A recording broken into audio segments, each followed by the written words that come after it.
कुशीनगर जनपद के खड्डा नगर स्थित रेलवे स्टेशन खड्डा के पूर्वी संपार फाटक बना इमरजेंसी के लिए प्राणघातक।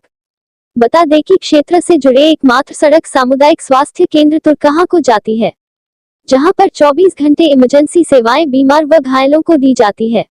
लेकिन नरकटियागंज से गोरखपुर जाने वाली मालगाड़ी अड़ियों का तांता लगने से रेलवे फाटक बंद होने के कारण घायल व गंभीर रूप से बीमारी से ग्रसित मरीज लिए एम्बुलेंस को भी खड़ा होना पड़ता है, जिससे मरीज व घायल की स्थिति और गंभीर हो जाती है। गंभीर रूप से घायल व गंभीर मरीज चिकित्सालय तक पहुंचने के बाद देर होने से हालत और गंभीर हो जाती है, जिसे प्राथमिक उपचार के बाद घायलों व मरीजों को मजबूरन जिला चिकित्सालय के लिए रेफर किया जाना पड़ता है।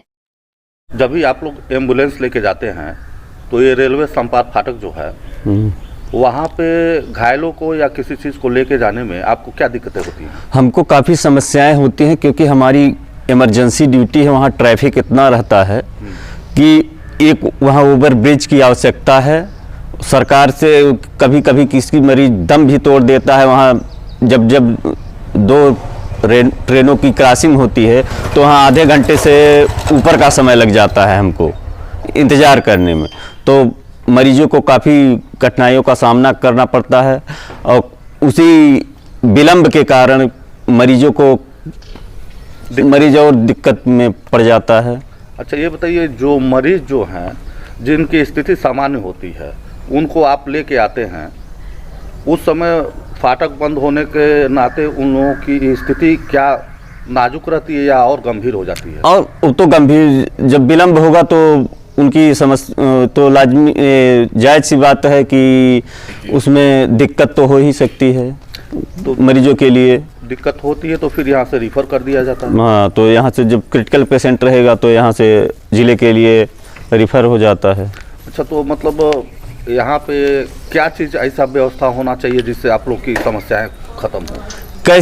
किसी तरह से भी ट्रैफिक हटना चाहिए, या तो रेल ओवरब्रिज बने या फिर कोई अंडरपास बने, ये होना चाहिए जी, जिससे मरीजों को बचाया जाए, जिससे मरीजों को उचित क्या कभी सुविधा दी जा सके? समय में ऐसा हुआ कि संपार फाटक बंद होने की वजह से कोई मरीज की हालत गंभीर होने से नहीं ऐसा नहीं, ऐसा तो कई बार हुआ है कि 20-25 मिनट देरी की वजह से हम समय से पहुंच नहीं पाते मरीज उठाने के लिए, और मरीज को रास्ते में भी दिक्कत हो जाती है उस विलंब के कारण।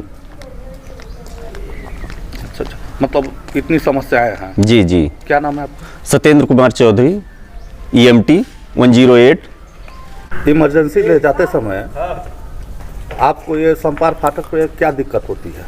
ट्रैफिक कंडीशन ज़्यादा रहता है, कभी कभी डबल क्रॉसिंग हो जाती है, तो वहाँ पे मरीज के घर जाने में ज़्यादा दिक्कत होता है। समय अब ये होता है कि 15 मिनट पहुँचने के लिए, तो 10 मिनट अगर क्रॉसिंग लग गया 20 मिनट क्रॉसिंग पे लगे तो वहाँ पे मरीज के घर जाने में दिक्कत होता है, जिससे केस उठाने में मरीजों को सुविधा देने में दिक्कत होती है, लेट हो जाती है। जी, लेट हो आप जाता है। ये बता सकते हैं क्या मरीज उधर से लेकर आते हैं जो जिनकी हालत काफ़ी गंभीर होती है और इमरजेंसी हालत में वो होते हैं जी, तो उस समय आप मरीजों को किस तरीके से हैंडल कर पाते हैं?